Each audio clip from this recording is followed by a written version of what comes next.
welcome to After Nightfall, Episode 3. I'm your host, Daniel. Stay tuned after my movie review for a interview with James Betts. He's a scenic creator for a lot of movies and TV series.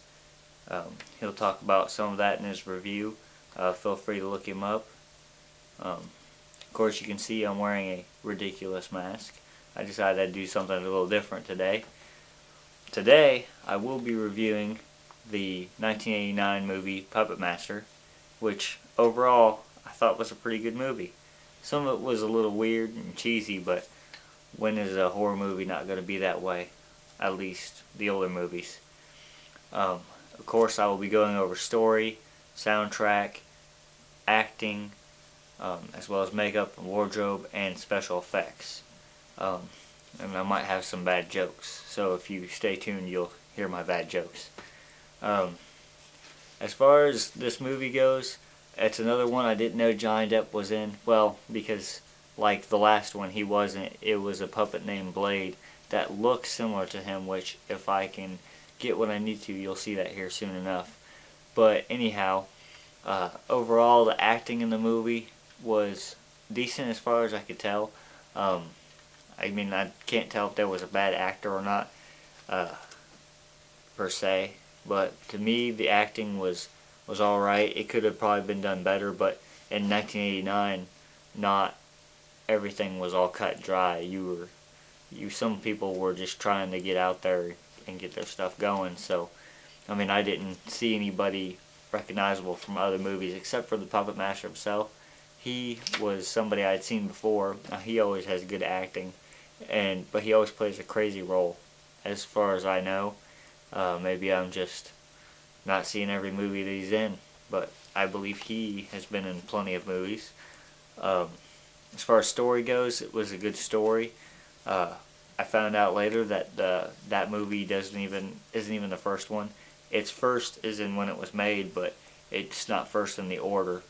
So you have to kind of look it up online or watch the movies, and then you'll just be kind of confused as to what order the Puppet Master movies actually go in. So some of the newer movies actually go before the first movie, which it's alright. It kind of gives you some of that background info, which is always nice. If you're not, you go in order, you're going to get a lot of stuff from the past that you don't know what's going on. So I would say look up the order first before watching the first one. That way, even though the first one looks older and won't have as much special effects, it'll still be you'll know what's going on. As far as special effects, some of the special effects were done well. But aside from like when people were cut, like the woman who was supposed to be the gypsy, the fortune teller, when she got cut across the neck, I mean, you could clearly see how it looked, but I mean, it was good for 1989. Nowadays, they've got CG and everything, so for then, it was good. For now, then you would be, wow, this is pretty terrible, but I mean, you can only work with what you have back then. I understand that. Some of the puppets, I mean, I could have done without the leech woman. That was just one that, I mean, if you get in a situation with her, it's going to be a pretty sucky situation. First joke. Yeah, that was terrible. I mean, like the Blade puppet, he was pretty cut and dry. Another joke. But puppets overall were pretty good. I was hoping to see more from any of the other puppets. Like, there was one he had in the trunk. I think it had more of a witch look to it, but you don't see any of that. The one that was the Chinese puppet that you see on the windowsill in the beginning that's looking out, the only part that he has is right there in the beginning, and then he's put into the trunk. You don't see anything else of him later on in the movie. Like, was he destroyed, or was he just not alive? What happened? Unless it explains it in another one of the movies, I don't really know what happened to him. That's what confuses me about that. After reading the background of the movies, I understand why the two men were after the Puppet Master. I mean, I know that they were after the secret of life to make inanimate objects better, but as far as that, you get kind of confused as like why are these two specific guys after him, but after reading about it, you understand why they are there. Um, so the story is overall pretty good. The acting is pretty good from what you can tell. I mean, the one woman has a puppet drill in the side of the mouth. I mean, I've heard of open mouth, but a drill is not that good at that. Um, so you might want to look into other things, like just like the gypsy woman. A lot of people say when you go into acting, break a leg, and oh well, she literally did it during the film. So, well, at least on camera, not off camera. Um, as far as soundtrack goes, I didn't really pay too much attention to the soundtrack. Um, I mean, it was there. It was one. It wasn't like Nightmare on Elm Street, where you hear a lot of the '80s music, and it just goes along with our Friday the 13th. A lot of the psychological horror music. To me, if it was there, I didn't pay too much attention to it. Um, but yeah, so that was the soundtrack. Wardrobe and makeup. I can't tell that it was still a feel for the '80s, but I didn't really have any problems with it. It wasn't that bad of wardrobe or makeup. I'm not sure if that's all that there is. But yeah, basically, for the most part, that's my review. If I missed something, I apologize. Um, it might be the tightness of the Frankenstein mask. I'm not really for sure.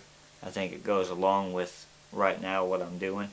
Um, if you have any questions, comments, feel free to leave them below or shoot me a message. I'll be willing to read it. Or even if you want a different movie reviewed. If I've got something wrong, let me know. Eventually I'll be adding little short horror skit type things added to this. But I do have an interview after this that I will add.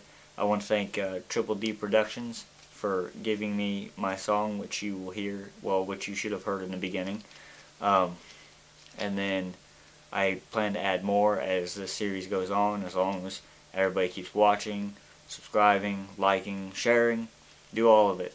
And feel free to leave a comment below. Thanks. And here's now my interview with James Betts. Okay. Hi, my name is Jim Betts. I'm a retired department head from Paramount Picture Studios. Over the years, I have worked on a number of movies, sets, including TV and features.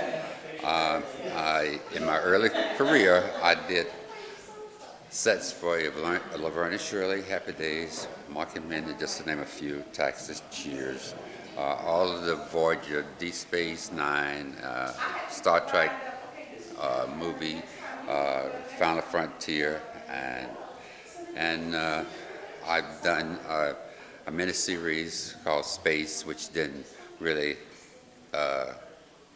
go spiral on the network, but it was with James Garner and Bruce Dern, and just to name a few. I became a department head in '93, and from that position, I worked until I retired. Upon my retirement, we actually relocated to Springfield, Illinois, and here we formed the Central Illinois Film Commission, along with Dean William, Dr. Carl Lutheran, and Ronnie.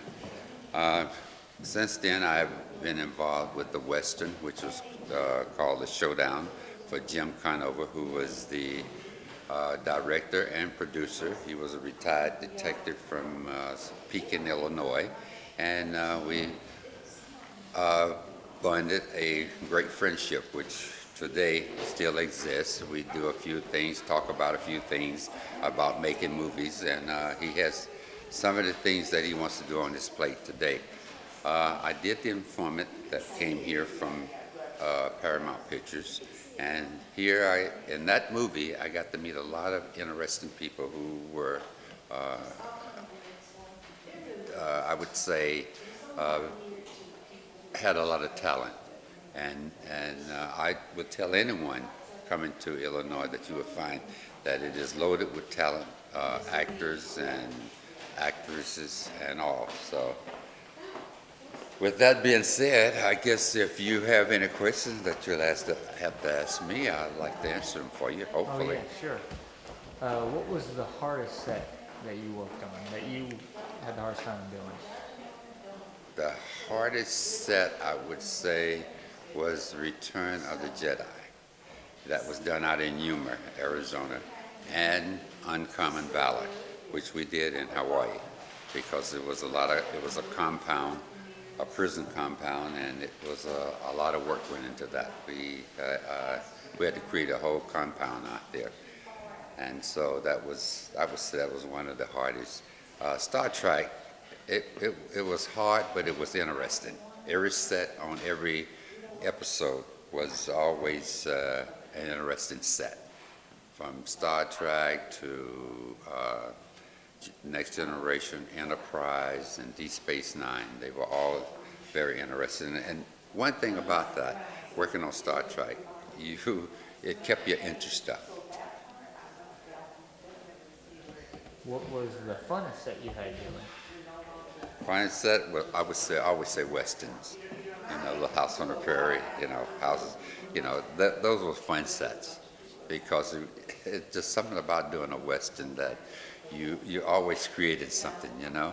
If it was the barn or the town or the jail or something, because back during those periods there wasn't that much painting going on, and everything got to be aged down, and then that was just a special type of paint that you would use for those type buildings. So that was fun. And Fire in the Sky also was a fun set, because we had to change the whole town back to a certain period, and we did it with just tents and clear floor lacquer, clear floor polish, really. Is there any actor or director that gave you the hardest time during your Oh God, I don't think I ever ran into any actor or actress that gave us a hard time.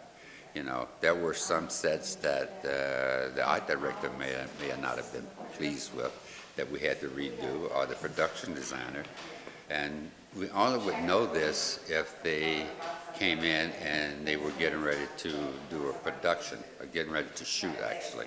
So there have been sets in the past that we've had to change, because they may not have liked the color. The color for the set didn't match the skin color of the actor, or didn't play with them that well. And filming certain actors, whether it's a dark-skinned person, you had to make sure that the colors were complementary to their skin tone. Now, what all horror sets did you work on? Horror sets, I have not done any horror sets in my career. No, None. most just sci-fi and. Mostly, yes. Mostly, I was, in a major studio, so I got to do a lot of different sets, because we had series and things that we were doing. So I never really got to work on any horror films. Would you have wanted to, if you had a chance? If I had had a chance, I probably would have. I think I would have loved to have done some creation of, some horror sets. Do you ever watch a movie and think, when looking at the set on the movie, that you would have done something different? There have been sets and movies that I've seen over the years that I would question, why did they do it that way? That wasn't enough spit into doing the sets. And so, yes, I would say that there have been quite a few. Are any of your apprentices still doing set building? Oh yes. In fact, a lot of the apprentices that I had over the years, that when I was department head, have gone on to run their own shows. Becoming department They head, become, well, not department heads, but they're foremen on different shows. Yes. You keep in contact with? I do. I keep in contact with a lot of my friends that I were with at that time.